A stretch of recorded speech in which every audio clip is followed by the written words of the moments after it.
Commander Tahian Park stood at the window, his face showing nothing as the alien ships came down through the clouds. Their metal sides shined in the sun, making Earth's biggest ships look tiny beside them.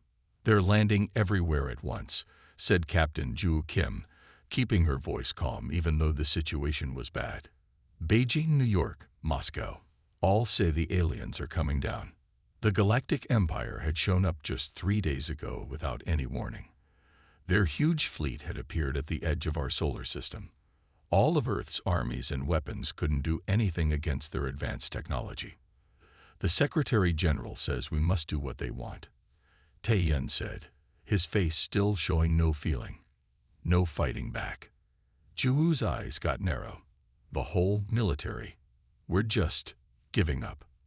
Those are the orders we got." Taehyun turned away from the window. "Operation Phantom Shield is what matters now." Down below, the alien leaders were setting up control centers. The aliens were tall with bodies like insects, moving quickly and efficiently among crowds of shocked humans. They were making lists of resources, registering people, and creating new rules with machine-like precision. Admiral Doyen Choi, chosen to speak for Earth, signed the Treaty of Submission while cameras showed it to everyone around the world. The Empire's commander, who was called Arbiter, seemed almost sad that humans had given up so easily. "We thought your kind would fight more," the Arbiter said, his mouth parts clicking together. "Stories about you in space talked about your strong spirit." Doyen bowed politely. "We know when we can't win, Arbiter." Later that night, as the aliens forced everyone to stay inside their homes, secret messages went between hidden military bases. Reckoning countdown started. 2 weeks passed. The aliens set up bases in every major city. They took Earth's resources and made humans work for them. Some people tried to fight back with small attacks, but the aliens quickly crushed them. Taehyun and Juwoo traveled to a meeting in what used to be the United Nations building, now the Imperial Control Center. Alien guards stood everywhere, their weapons ready. The walls that once held art now showed maps of Earth with alien writing. "Report on the Eastern mining operations," demanded an alien official. Its skin was dark green, with patches of blue around its eyes. "Production is ahead of schedule," Juwoo said, handing over a tablet. "The humans are working hard." The aliens seemed pleased. "Good. The Emperor will be satisfied." As they left the meeting, Taehyun and Juwoo walked through New York streets that had changed dramatically. Alien technology was everywhere. Flying vehicles moved between buildings. Strange plants grew in what used to be Central Park, their purple leaves turning to follow the sun. "They think we're cooperating so well," Juwoo whispered as they entered a small coffee shop that still operated under human management. Taehyun nodded slightly. "That's exactly what we want them to think." They sat at a corner table. The shop was mostly empty except for a few tired-looking humans and one alien official drinking something that steamed and smelled like metal. "The last transport reached Antarctica yesterday," Juwoo said very quietly, pretending to look at her coffee. "All the pilots are in position. And the weapon systems. Testing complete. Better than we hoped." Taehyun allowed himself a small smile. "The Empire thinks they know humans now. They think we're weak and that we give up easily." Outside, a large alien patrol ship flew overhead, its engines making the windows shake. The alien customer stood up and left without paying. The human owner didn't protest. "They've taken over every military base they could find," Juwoo continued. "Every submarine dock, every Air Force runway, every space launch site. Every one they knew about," Taehyun corrected. "That was always their weakness. They think they understand our capabilities because of what we've shown them." That night, they met in an underground room beneath an old library. 20 human leaders from around the world joined by secure video. Maps and diagrams covered the walls. "The Empire has started moving their second wave of colonists to Earth," said General Han from Asia Command. They're removing their military ships to make room for transport vessels. Perfect timing, Taehyun replied. The reckoning is at full power. All crew are aboard and ready. Admiral Dohyun, who had signed the surrender, spoke up. My public execution is scheduled for tomorrow. The aliens want to make an example of me for some made-up crime. Will you be ready? Ju asked. Dohyun nodded. I'll be where I need to be. The distraction will work. Taehyun looked at each face on the screens. In 3 days, humanity shows its real strength. The Galactic Empire thinks they've conquered a weak, primitive species. His eyes hardened. They're about to learn how wrong they are. As the meeting ended, Taehyun received a message on his secure device. He showed it to Ju. Just 4 words. Supercarrier systems check complete. Under the ice of Antarctica, hidden from all alien sensors, the largest and most advanced ship humans had ever built hummed with power. The HSS Reckoning waited in its secret dock, its weapons ready, its engines warm. The crew moved efficiently through final preparations, and high above Earth, the unsuspecting Empire continued to believe they had found an easy conquest. 20 years before the aliens came, Dr. Mina Lee sat alone in her small listening station in the mountains of South Korea. Rain hit the windows as she stared at her computer screen, not believing what she was seeing. The signal pattern was clear. It was not natural. It came from the stars, and it was made by intelligent beings. I found something, she whispered to herself, her hands shaking as she saved the data. 3 days later, she stood in a secret room with leaders from the world's biggest countries. They looked at her charts and listened as she explained what she had found. They are out there, and they are advanced, Mina said. And based on these signals, they might not be friendly. The room was quiet for a long time. Then an older man stood up. If they come, we must be ready. That meeting started Project Reckoning, the biggest secret in human history. Money from all nations flowed to the project. The best scientists and engineers were quietly recruited. A massive underground base was built in Antarctica, far from curious eyes. Now, 2 decades later, Jin stood in that base looking up at the massive ship they had built. The HSS Reckoning was huge, over 2 kilometers long. Its black hull seemed to swallow light. Around it, hundreds of workers moved like ants, making final adjustments. Amazing, isn't it? Said a voice beside him. It was Dr. Mina Lee, now much older, her hair streaked with gray. I still can't believe we built it, Jin said. He was just a junior engineer, assigned to work on the ship's sensor systems. We had good motivation, Mina said. Fear is a powerful force. They walked toward the main entrance of the ship. Inside, corridors stretched in all directions. People hurried past carrying tools and equipment. The walls hummed with power. Jin followed Mina to the engine room, a massive chamber filled with glowing blue light. Engineer Jum Kang stood at the main console, running tests. Power systems check complete. Jum called out, tapping commands into his tablet. Quantum drives responding at 98% efficiency. Commander Sumin-Yun frowned. She was in charge of the entire project now. Not good enough. The Empire's ships can hit 99%. Keep working. Jin was surprised. How do we know what their ships can do? They haven't even arrived yet. Mina smiled.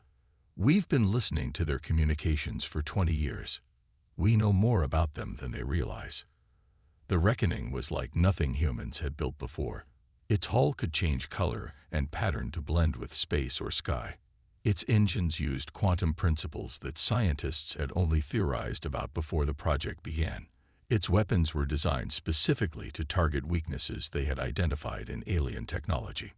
Jin followed Mina to the bridge, where Commander Taehyun Park was reviewing crew lists with Suman.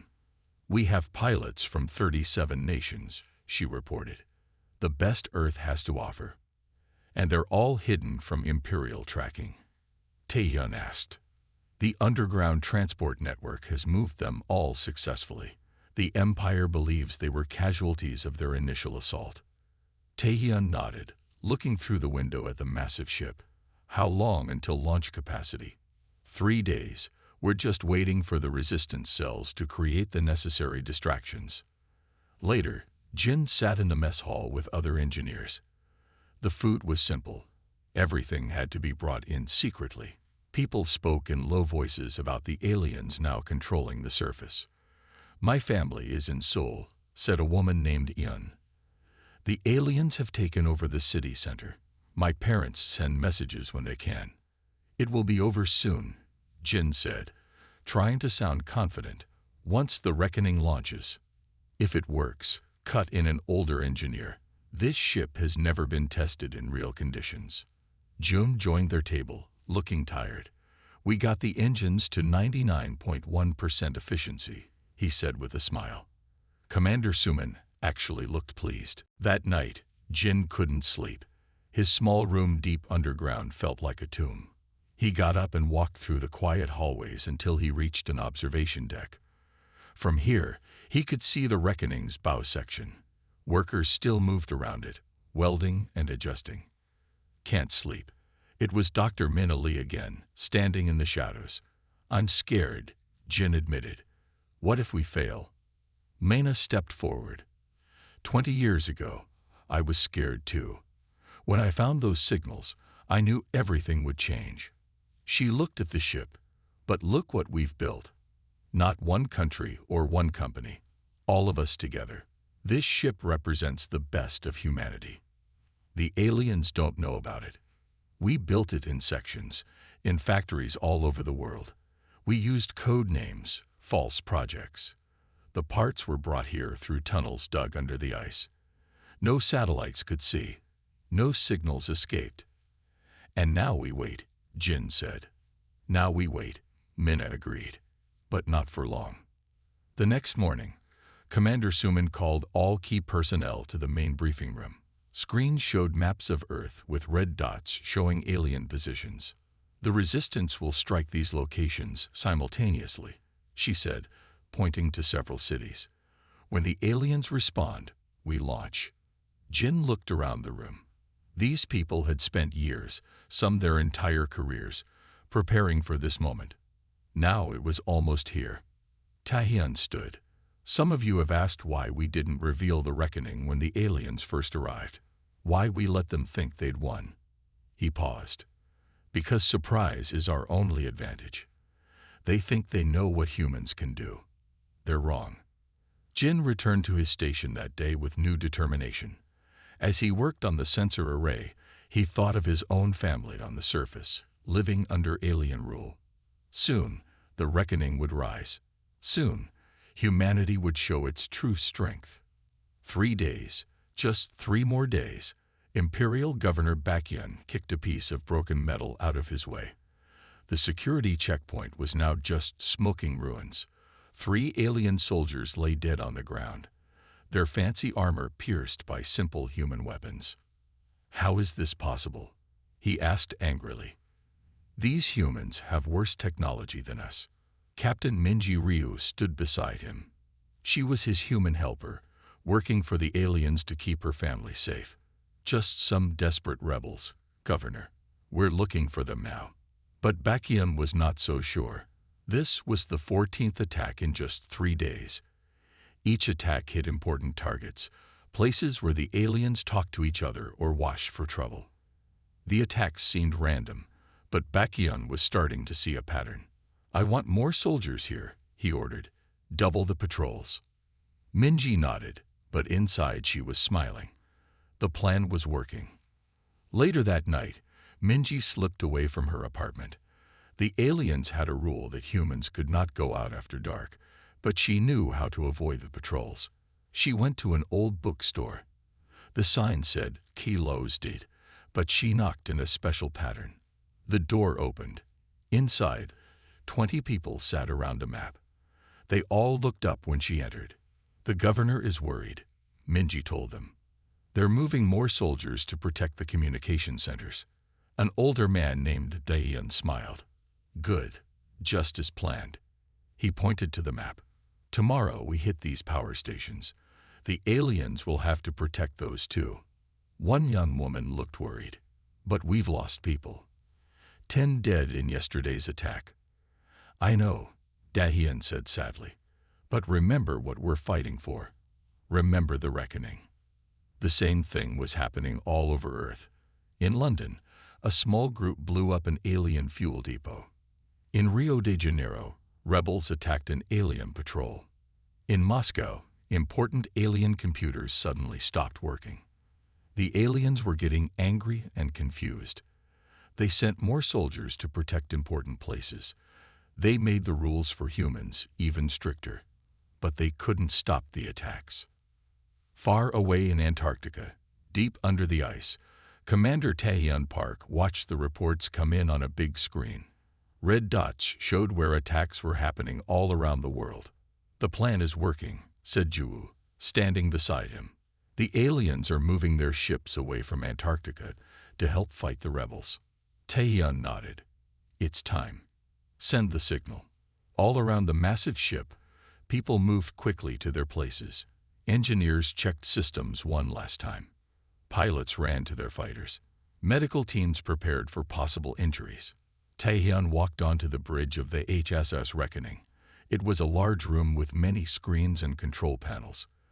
The best pilots and officers from around the world stood at their stations. Status report, Taehyun ordered.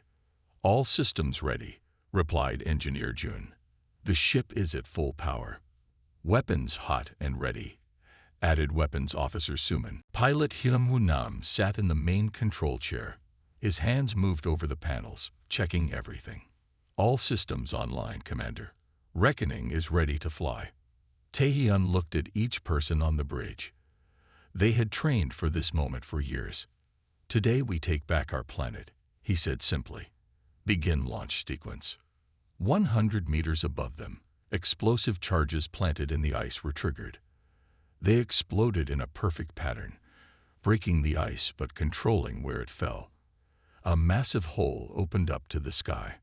Alien sensors picked up the explosion, but they didn't understand what was happening. They thought it was just another rebel attack. The HSS Reckoning's engines glowed blue. Slowly, the massive ship rose through the hole in the ice. Snow and water fell away from its huge black hull. Stealth systems engage, reported Ju, pressing buttons on her console. We're invisible to Imperial scans.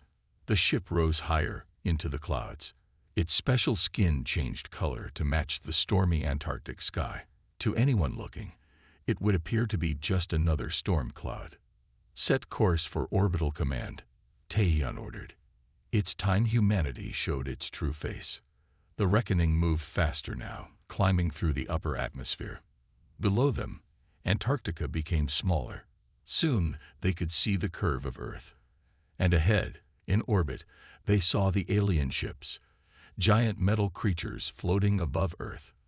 In the biggest alien ship, an alarm suddenly sounded. Commander, called an alien officer, our sensors detect a strange energy reading from the southern pole. The alien commander looked at the screen but saw nothing. Must be a sensor error. Run a diagnostic. Inside the Reckoning, Taehyun watched the alien ships on the main screen. They had no idea what was coming. 20 years of planning, building, and waiting were about to pay off. Weapon systems ready, Suman reported. Target locked. All fighters, prepare to launch, Taehyun said into the ship-wide communication system. Remember your training. Remember what we're fighting for. In the launch bays, pilots climbed into their advanced fighters. These were not like the planes the aliens had easily destroyed when they first came. These fighters were built with technology the humans had developed secretly, designed specifically to fight the alien ships. 1 minute to attack range, Ju announced on the bridge. Taehyun took a deep breath. There would be no going back after this. Send the signal to all resistance cells. Operation Phantom Shield is now active. All across Earth, hidden rebels received the message. It was time for the next phase, not just small attacks, but coordinated strikes against major alien positions. 30 seconds, said Ju. "Prepare main cannons," ordered Taehyun. The front of the Reckoning opened like a flower, revealing massive weapon ports. Energy built up, glowing blue and white. 10 seconds. Taehyun gripped the arms of his chair. "For Earth," he said quietly. 5 seconds. 4, 3, 2, 1. Fire. 3 days had passed since the HSS Reckoning first appeared in Earth's sky. The alien ships were now in big trouble. 5 of their largest ships had been completely destroyed. 12 more floated dead in space, unable to move or fight back. The Reckoning moved freely between the remaining alien ships. One moment it was visible, the next it was gone, only to appear somewhere else and fire its powerful weapons. The aliens could not track it or predict where it would attack next. On the bridge of the Reckoning, Commander Taehyun sat in his chair. His uniform was wrinkled. He had not slept much in the past 3 days, but his eyes were alert and focused. "Commander," called out Communications Officer Mainu, "we're getting a message from the alien backup fleet. They want to talk." Taehyun nodded. "Put them on screen." The main screen lit up. An alien face appeared. This was Imperial High Commander Garth. His skin was dark purple with lighter spots around his eyes. He looked angry. "How is this possible?" Garth demanded. "Your world is primitive. Your technology is not good enough to do this." "You saw what we wanted you to see," Taehyun replied calmly. "Humanity caught your signals decades ago. We've been getting ready ever since." "The treaty," Garth began, "was fake," Taehyun cut him off. "Admiral Dohyun signed it to give us time while we prepared our real answer to your invasion." The alien's expression changed from anger to something else. He was now thinking hard, calculating. "What do you want?" Garth asked. "All your forces must leave Earth right now. You must accept that Earth belongs to humans, and we want a place in your Galactic Council." "Impossible. You are one world against our empire of thousands." Taehyun smiled slightly. "A world you could not conquer, with technology you could not find. How many more surprises do you think we have waiting?" Juwoo stepped forward to stand beside Taehyun. "You should also know that we've studied your ships carefully. We know exactly where to hit them to cause the most damage." In the background, other officers on the bridge watched the exchange. Some smiled. After weeks of pretending to be weak, it felt good to show their true strength. The talks went on for 2 days. Sometimes they were heated. Sometimes they nearly broke down. But in the end, the aliens agreed to leave. From the observation deck, Taehyun and Juwoo watched as the alien ships moved away from Earth, heading toward the edge of the solar system. The Reckoning followed them at a distance, making sure they left completely. "Do you think they'll come back?" Juwoo asked quietly. "Not soon," Taehyun replied. "They need time to understand what happened here, to figure out how they were tricked so completely." Down on Earth, people came out of their homes and looked up at the sky. The alien ships that had hung there for weeks were now gone.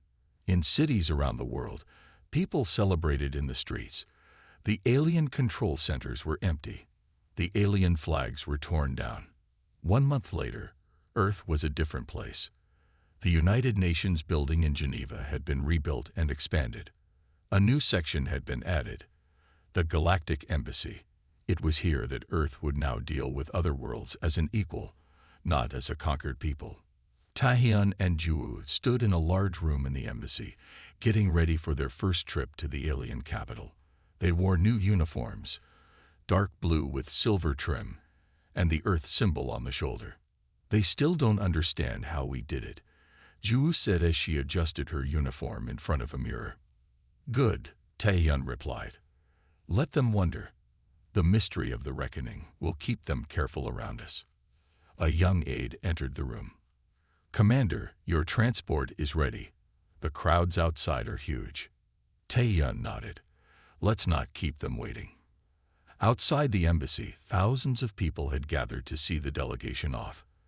They cheered as Taehyun, Juwoo, and the other chosen representatives walked toward the waiting ship.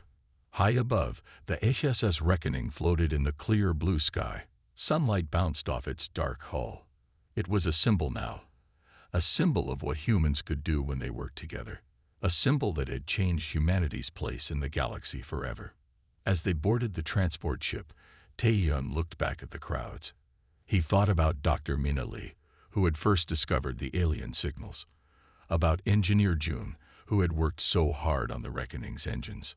About all the people who had helped keep the secret for 20 years. "Ready?" Ju asked beside him. Tae-yun nodded. "Ready."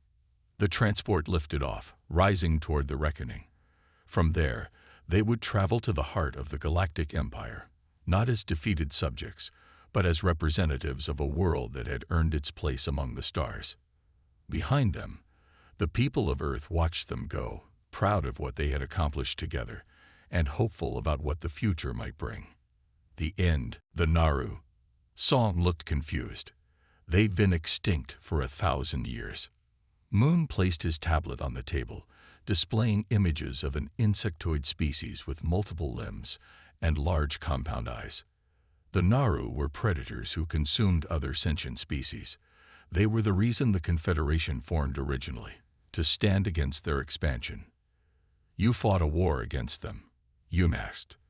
"The longest war in our history," Song answered. "After we defeated them, their remaining ships flowed into uncharted space.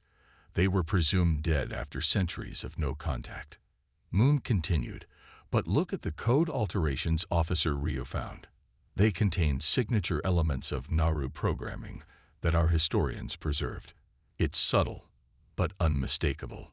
The implications were chilling. If the Naru still existed and had been manipulating both humans and the Confederation, we need to establish secure communications," Yoon said decisively. "Direct links between our leadership, bypassing the compromise systems." Over the next day, human and Confederation engineers created a new communication system immune to outside interference. For the first time, leaders from both sides could speak without fear of manipulation. In a tense meeting aboard the Celestial Guardian, representatives from both species gathered. Holographic displays showed evidence of the Naru interference. "According to our historical records," explained Moon, "the Naru strategy was always to weaken potential threats by making them fight each other. They would then consume the survivors." "Consume?" asked Commander Kang, looking disturbed. "Literally?" "Yes," Moon replied quietly. "They evolved as predators and viewed other sentient species as prey." The Confederation Council appeared on large screens, having received the evidence. They looked troubled by this revelation. "Even if this is true," said one council member, "why should we trust humans? Their first instinct was violence." "Our first instinct was self-defense," Yum countered firmly.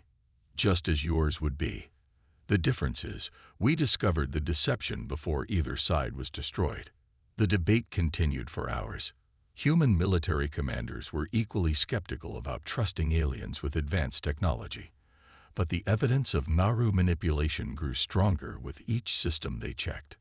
Finally, the Confederation Council reached a decision. "We propose a temporary alliance," announced the head counselor, "to investigate this threat and neutralize it if necessary." Earth Command agreed. Captain Yum would continue commanding the human forces, working alongside Admiral Song. Their first task was to locate the source of the Naru interference. Technical teams from both species worked day and night, tracing communication disruptions and signal anomalies. Officer Ryu and Ja led the effort, combining human ingenuity with Confederation technical knowledge. After 3 days of searching, they made a breakthrough. "We've traced the signal source," Ray reported to the command team. "It's coming from the Proxima Nebula, about 2 light-years from here." "The nebula would hide them from standard scans," Song noted. "Perfect cover for monitoring our communications." Yum studied the star charts. "We need to investigate, but carefully.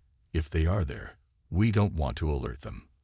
A small joint mission was organized. 1 human ship, the scout vessel Swift, and one Confederation science vessel would approach the nebula using a combination of human stealth technology and Confederation sensor arrays. Lieutenant Ba volunteered to lead the human side of the mission. "We'll stay on the edge of the nebula's radiation field," he explained during the briefing. "The interference should help mask our approach." 2 days later, the small expedition returned with alarming news. Baz's face was grim as he reported to the Combined Command. "They're there," he confirmed, activating a holographic display showing grainy images captured from inside the nebula. A fleet of at least 30 vessels, unlike anything we've seen before. The images showed ships with strange, organic-looking designs.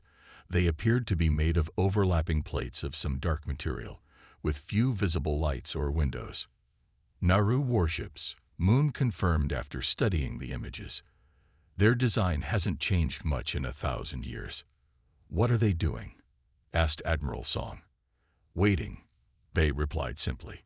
Based on their positioning, they were preparing to move in once our fleets had weakened each other.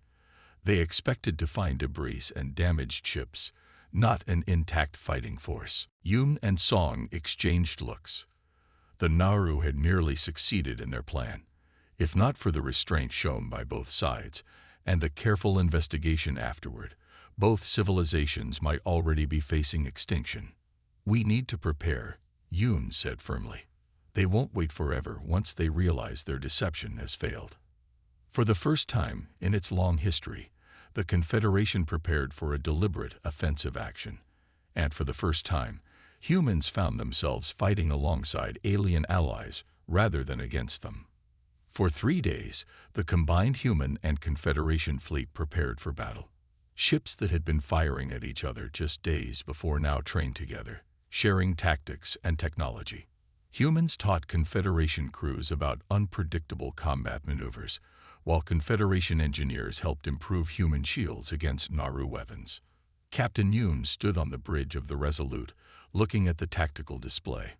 The plan was risky but necessary.